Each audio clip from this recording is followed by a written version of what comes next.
या देशभरामध्ये साधारणतः 2 लाख कथावाचक तयार केले आणि या 2 लाख कथावाचकांच्या माध्यमातून तुमचं ब्रेन वॉश करण्याचं काम पद्धतशीरपणे सुरू आहे. परंतु आता त्याच प्रभू रामचंद्रावर कथा सांगणारे 1 कोटी रुपये घेतात आणि एसी गाडीमधून येतात, विमानात प्रवास करतात.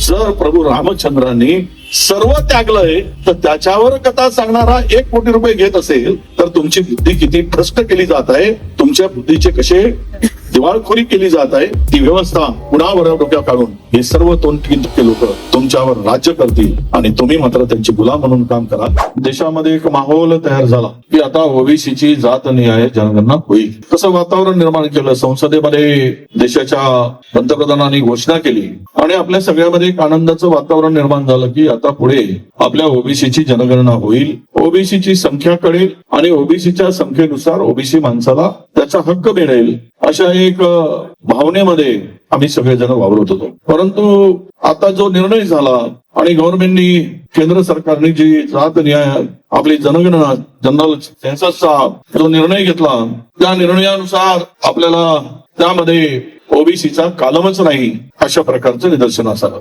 मंचावरच्या अनेक वक्त्यांनी या ठिकाणी त्याचा उल्लेख केला.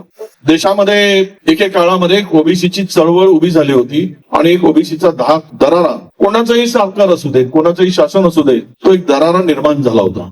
त्यामध्ये राज्यातील अनेक नेते आहेत आणि होऊन गेलेत काही, आणि बिहार, युपी, आता सगळ्या नेत्यांची नावं तुम्हालाही माहित आहे. तुम्ही चळवळीमध्ये काम करणारे सर्व कार्यकर्ते आहात. आता ती चळवळच मुदाम महाराष्ट्रामध्ये असेल किंवा देशामध्ये शांत झाल्यासारखी आपल्या सगळ्यांना दिसतं. काहीचा आवाज आणि काही प्रमाणात का असेना आमच्या खरं तर त्या पक्षाचं म्हणून सांगत नाही तर राहुल गांधींनी हा मुद्दा थोडासा हातात घेतला होता आणि त्या मुद्द्याला त्यांनी जोरकसपणे दिल्लीच्या एका संमेलनामध्ये, ओबीसी संमेलनामध्ये मांडलं होतं. पार्लमेंटमध्ये सुद्धा मांडला होता. आमचे महाराष्ट्रातील खासदार त्यांनी सुद्धा हा विषय मांडला. त्यामध्ये आमच्याच पक्षाचा खासदार स्वर्गीय बाळू धानोरकर होता किंवा आमचे डॉक्टर कोल्हे आहे, अमोल कोल्हे, आणि दिवंगत आमचे राजीव सातव, या लोकांनी हा मुद्दा जोरकसपणे मांडला. आता पार्लमेंटमध्ये काही तसा आवाज मला ओबीसीच्या मुद्द्यावर दिसत नाही. पण मी एक सांगतो, हा मुद्दा घेऊन असेंब्लीमध्ये आम्ही ठराव, मी स्वतः सरकारला त्या हाऊसमध्ये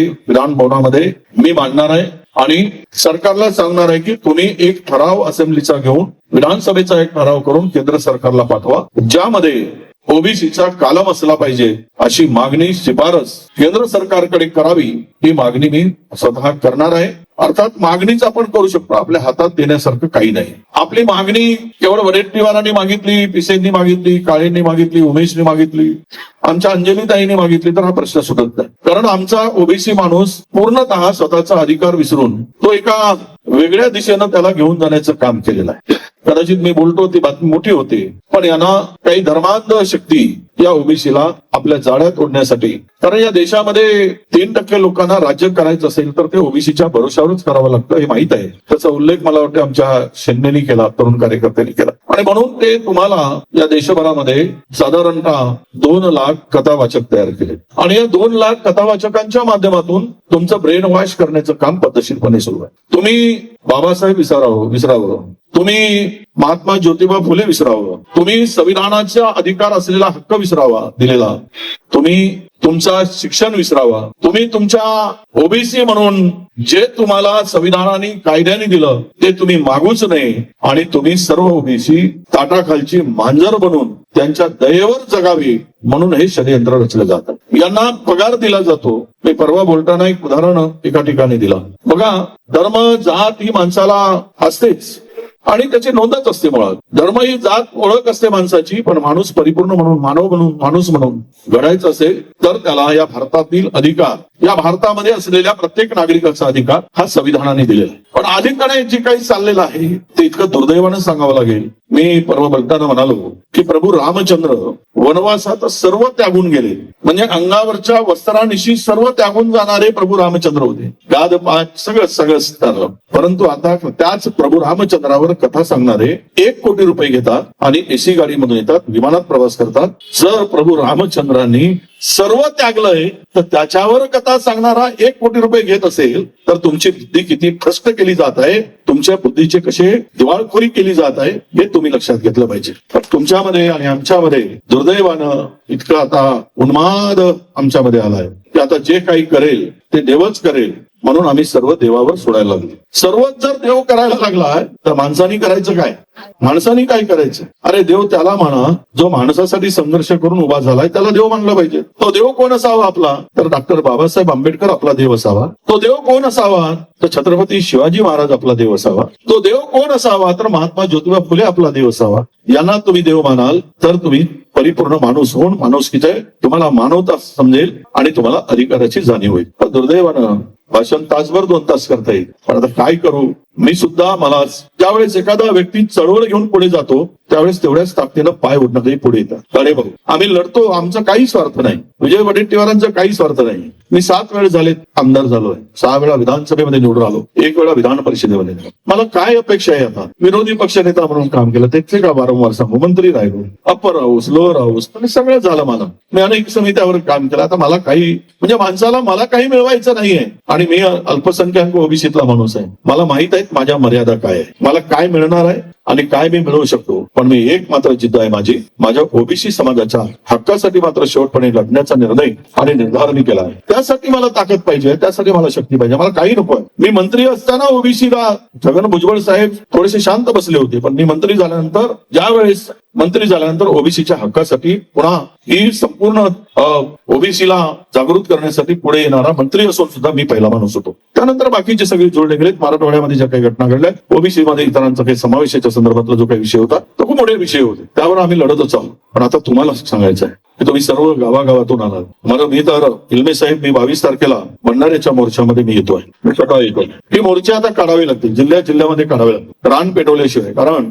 जे काही आमदार झाले कोणत्याही पक्षाचे असू दे, जे काही खासदार झाले, अनेक लोक त्यांच्या आशीर्वादानं झाला असा त्यांचा गैरसमज आहे. नेत्यांच्या आशीर्वादानं आम्ही आमदार झालो असा त्यांचा गैरसमज आहे. यांची नशा आणि मस्ती उतरवायची असेल तर तुम्ही ओबीसीच्या भरोश्यावर आमदार खासदार झाला हे एकदा दाखवून द्यावं लागेल. ही जाणीव जोपर्यंत होत नाही तोपर्यंत यांना समज येत नाही आणि त्यातून ते काही उभे होऊ शकत नाही, असं माझं स्पष्ट मत आहे. आणि ती ताकद उभा करायचं असेल, मी सगळ्या पद्धतीनं तुमच्या पाठीशी, जे होईल ते होईल. मला पण शेवट काय, मी एका पक्षाचा माणूस जरी असलो तरी मला मतदारसंघ आहे, कोणा जबाबदारी आहेत, विधिमंडळाचा नेता आहे. पण मी आता अधिवेशन संपल्या 20 तारखेला साधारणतः अधिवेशन संपेल. प्रत्येक जिल्ह्यात जाऊन आपण सुरू करा, आता जसं जमेल तसं सुरू करा.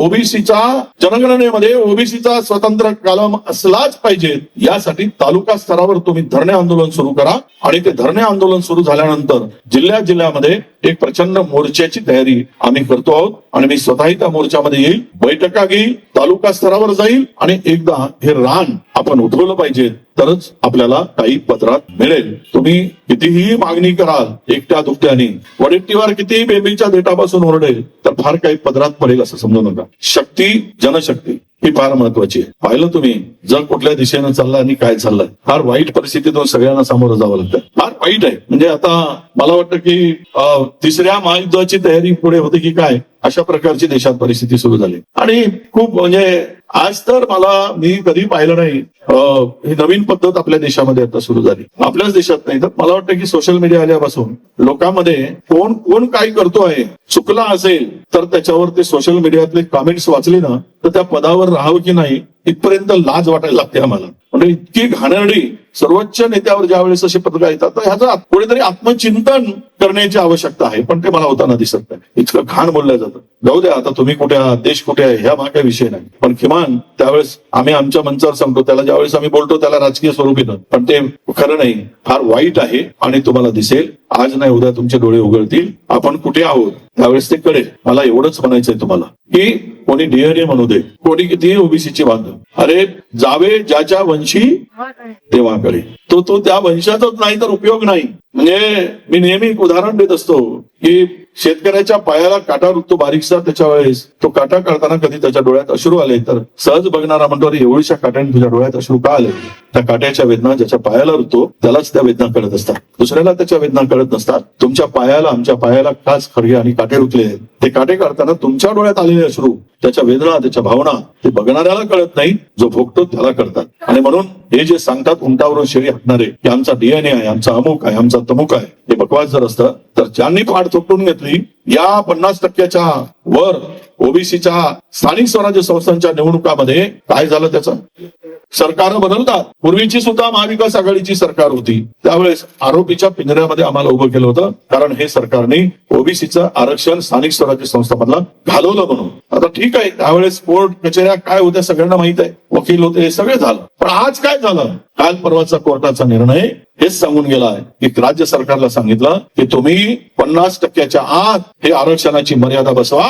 ओबीसीला किती जागा मिळतात, काय मिळतात हे आता आमचा अधिकार नाही. मग जर आम्हाला 50% वर पाहिजे असेल किंवा आम्हाला 27% आरक्षण पाहिजे असेल तर मग उपाय काय? तर उपाय तोच आहे की इम्पेरियल डाटा प्रत्यक्ष वस्तुस्थितीवर आधारित, सत्यतेवर आधारित हे जर केल्या गेलं तरच तुमची संख्या कळेल. आणि अमेंडमेंट केल्याशिवाय केंद्राच्या सरकारने त्यामध्ये दुरुस्ती केल्याशिवाय तुम्हाला तो अधिकार मिळू शकत नाही. मग आता राज्यामध्ये गल्लीपासून दिल्लीपर्यंत नगरसेवकाच्या निवडणुकीमध्ये 5-5, 10-10 हजार वाटणाऱ्यांनी थोडी तरी लाज ठेवून राज्य आणि केंद्रातलं सरकार आपलं आहे, आपण का पुढाकार घेत नाही, का ठराव करून ही सगळी मागणी करत नाही आणि केंद्र सरकारला का भाग पाडत नाही की तुम्ही तिथे निर्णय घ्या आणि ओबीसीचं आरक्षण 27% स्थानिक स्वराज्य संस्था असू देत की नोकऱ्या असू देत त्यामध्ये पूर्ण आरक्षण द्या. आणि तो ठराव झाल्याशिवाय आता तुम्हाला मिळणार नाही. यांनी असं लिहून दिलं आमच्या सॉलिसिटर जनरलनी महाराष्ट्राच्या की नाही, आम्हाला या कंडिशनवर द्या, कोर्टाच्या निर्णयाच्या अधीन राहून स्थानिक स्वराज्य संस्थांच्या निवडणुका घेण्यासाठी आम्हाला आदेश करा.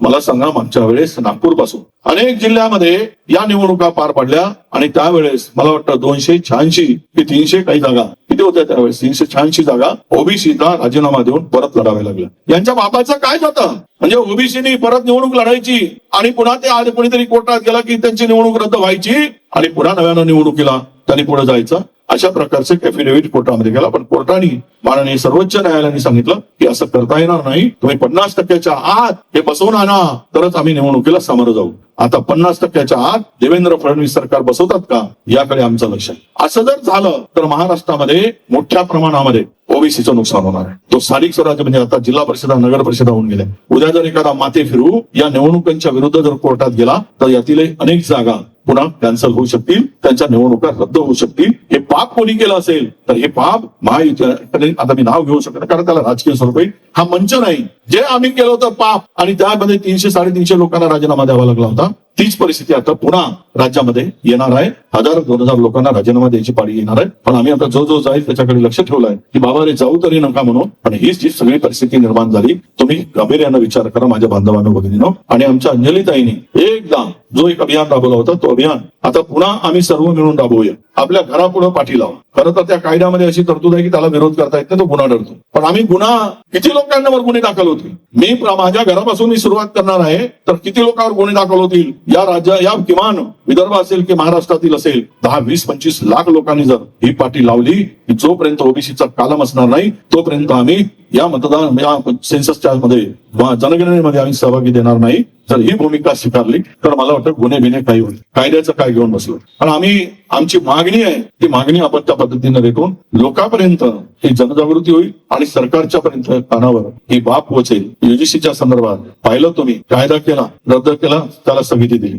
कोणी किती लोकांनी विरोध केला. म्हणजे बहुजनांनो, तुम्ही उद्याचे गुलाम होणार आहात, त्याची सुरुवात झाली. ओबीसी बांधवांनो, तुम्ही गुलाम होणार आहात. तुम्ही एवढंच नका बघू. काय मला तर भीती वाटते की हजारो वर्षापूर्वीची व्यवस्था पुन्हा या देशामध्ये निर्माण होईल. तुमचं स्थान कुठे असेल, काय असेल, मला भीती वाटायला लागली. आणि ही भीती इतकी भयानक आहे ज्याच्या डोक्यात जे समजेल, ज्याला कळत असेल त्यालाच कळत आहे. नाहीतर आम्ही चाललो आहे, आम्ही कथा वाचनाला चाललो, आम्ही भागवत सप्ताहामध्ये चाललो, ते आम्हाला सांगताय ते आम्ही ऐकतोय, ते ऐकलंच पाहिजे. अध्यात्म हा माणसाला काही वाईट हे शिकवत नाही, पण सांगणारे मात्र अत्यंत चुकीचं सांगत आहे. त्यामुळे ते आपण किती विश्वास ठेवायचा. त्यामध्ये मी अनेक ठिकाणी जातो, उद्घाटनाला बाहेर करतो, त्यावेळेस मला जे वाचतात ते पूर्णतः खोटं सांगतात. आता मी नेहमी म्हणत असतो तिथे जाताना, मी नाही पाहिलं रे बाबा, तुम्ही व्रतवाचन करता, मी देव नाही पाहिलं, मला देव भेटला पण नाही, मी देवळात पण देव पाहिला नाही, पण मला देव मात्र तिथे दिसतो. माणसाची सेवा केली की माणसामध्ये मला देव दिसतो, तोच माझा खरा देव आहे, हे आम्ही नेहमी भाषणातून सांगतो. देव तिथे आहे, पण हा देव आम्हाला तुम्हाला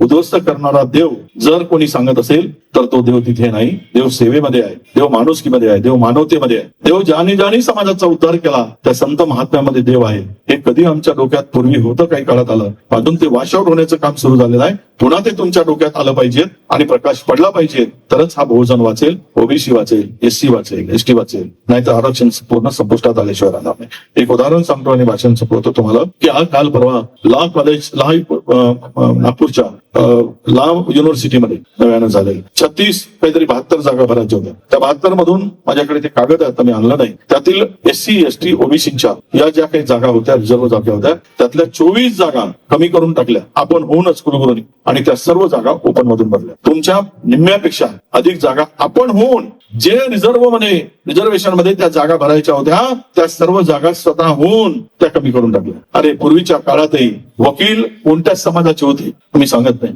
आणि तीच परिस्थिती उद्या तुमच्यावर आणतील की तुमच्यासाठी लढणारी माणसं जे लायर होतील, वकील होतील, मोठ्या जज होतील, ते सर्व वाटा हळूहळू बंद करण्याचं काम सुरू झालं. तुम्हाला उद्या सर्वोच्च न्यायालयामध्ये तुमच्या बहुजनाचा माणूस न्याय व्यवस्थेमध्ये दिसणार नाही, प्रशासकीय व्यवस्थेमध्ये तुमचा हक्काचा माणूस तिथे दिसणार नाही, बहुजनांचा माणूस दिसणार नाही. अशा व्यवस्था व्यवस्थितपणे निर्माण केल्या जात आहेत आणि आम्ही जागृत न राहता शंदासारखे जर आपण उभे राहिलो तर मला वाटतं तुमची पिढी, तुम्ही तर निघून जाल, तुम्ही आम्ही मरून जाऊ, पण तुमची पिढी मात्र तुम्हाला माफ करणार नाही येणारी, ती मात्र उद्ध्वस्त होताना दिसेल. आणि हजारो वर्षापूर्वीची जी व्यवस्था होती, जात व्यवस्था, धर्म व्यवस्था, वर्ण व्यवस्था, ती व्यवस्था पुन्हा डोक्या काढून हे सर्व 2-3% लोक तुमच्यावर राज्य करतील आणि तुम्ही मात्र त्यांचे गुलाम म्हणून काम करा. हे तुम्हाला सहन करायचं असेल तर करा, नाहीतर पेटून उठा आणि एकदा या संघर्षामध्ये सहभागी व्हा. आम्ही तयार आहोत, तुम्ही पण तयार राहा अशी अपेक्षा व्यक्त करतो. आणि त्या पाठीचं विमोचन आम्ही त्या पाठीचा नमुना देतोय. आम्ही पण काही पाट्या तयार करून तुमच्या घरापुढे पाठवणार आहोत, त्या तालुक्यात पाठवणार आहोत.